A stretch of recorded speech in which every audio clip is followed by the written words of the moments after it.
ವಾಹನ ಸವಾರರೇ ಗಮನಿಸಿ, ಕೇವಲ 3,000 ರೂಪಾಯಿಗೆ ಫಾಸ್ಟ್ಯಾಗ್ ಪಾಸ್ ಪಡೆದರೆ ಎಲ್ಲ ಟೋಲ್ಗಳಲ್ಲೂ ಕೂಡ ಅನ್ಲಿಮಿಟೆಡ್ ಪ್ರವೇಶ.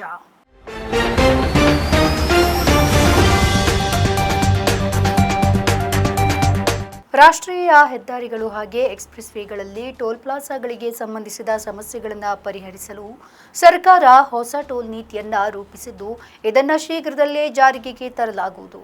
ಈ ಹೊಸ ಟೋಲ್ ನೀತಿಯಿಂದ ಸಾಮಾನ್ಯ ಜನರಿಗೆ ಏನು ಪರಿಹಾರ ಸಿಗುತ್ತೆ?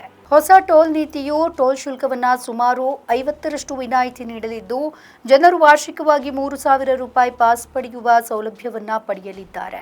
ಈ ಪಾಸ್ಗಳು ರಾಷ್ಟ್ರೀಯ ಹೆದ್ದಾರಿ ಮತ್ತು ಎಕ್ಸ್‌ಪ್ರೆಸ್ ವೇ ಮತ್ತು ರಾಜ್ಯ ಎಕ್ಸ್‌ಪ್ರೆಸ್ ವೇಗಳಲ್ಲಿ ಮಾನ್ಯವಾಗಿರುತ್ತೆ.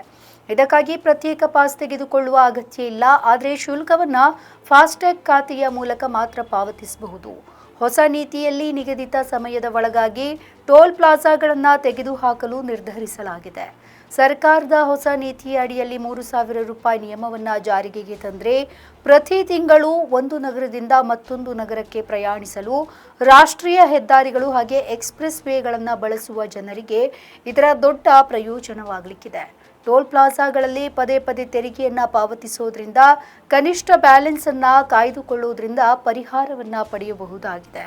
ಹೊಸ ಟೋಲ್ ನೀತಿಯು ಸುಗಮ ಎಲೆಕ್ಟ್ರಾನಿಕ್ ಟೋಲ್ಗಳ ಸಂಗ್ರಹವನ್ನು ಉತ್ತೇಜಿಸುತ್ತೆ.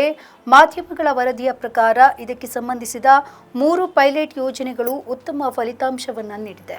ನಿಖರತೆಯ ಮಟ್ಟವು ಸುಮಾರು 98% ತಲುಪಿದೆ. ಒಂದು ವಾಹನವು ಟೋಲ್ ಪ್ಲಾಜಾ ಮೂಲಕ ಹಾದು ಹೋಗಿ ಟೋಲ್ ಅನ್ನು ಪಾವತಿಸದೇ ಇದ್ದರೆ ಶುಲ್ಕವನ್ನು ಹೇಗೆ ಸಂಗ್ರಹಿಸಲಾಗುತ್ತೆ? ಇದಕ್ಕಾಗಿ ಬ್ಯಾಂಕ್ಗಳಿಗೆ ಹೆಚ್ಚಿನ ಅಧಿಕಾರವನ್ನು ನೀಡಲಾಗುವುದು ಅಂತ ಹೇಳಲಾಗ್ತಾ ಇದೆ. ನಮ್ಮ ಈ ವಿಡಿಯೋ ನಿಮಗೆ ಇಷ್ಟ ಆದಲ್ಲಿ ಲೈಕ್ ಮಾಡಿ, ಶೇರ್ ಮಾಡಿ, ಕಮೆಂಟ್ ಮಾಡಿ ಮತ್ತೆ ಸಬ್ಸ್ಕ್ರೈಬ್ ಮಾಡಿ.